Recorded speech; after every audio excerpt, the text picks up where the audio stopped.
Hi guys, Karrilee here with Made to Pray podcast. I don't know if you noticed, but we don't have a podcast this week.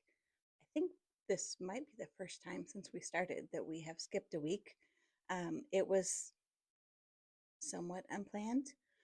Um, Last week's episode was praying for healing and all about healing and healing scriptures, and we prayed and believed, and we are looking forward to hearing more and more testimonies.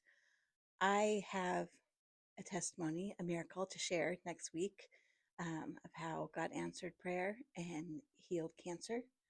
And I have a testimony to share where it feels like He didn't answer prayer or heal cancer.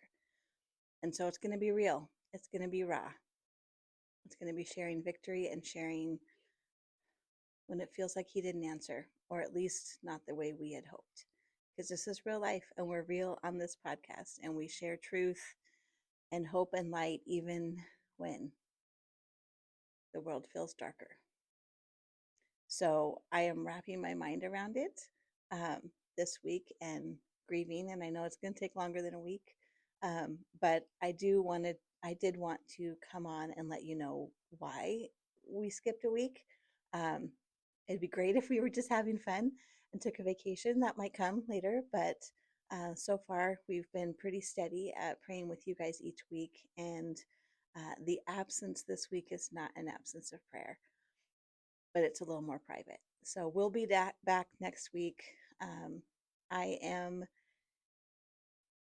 my plan is to talk about it, is to talk through it, is to pray through it, and we'll see how that goes. So I appreciate the prayers, the prayer coverage for my family and I as we grieve the loss of a bright light.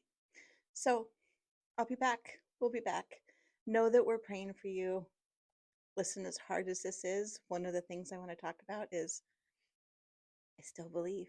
I still believe that we're supposed to pray for healing. I still believe that He can raise the dead and heal the sick and do miracles. And I still believe with all of my heart that we're going to see it. I wish we would have seen it last week. That's real life. So pray, listen to last week's episode again. If you're praying for healing, if you're praying for somebody else who needs healing, saturate yourself in hope and in those verses and pray with us, and tune in next week as we are real and raw and we work through it together, because that's what we do. We work through it together. So be blessed this week, and we'll be back next week.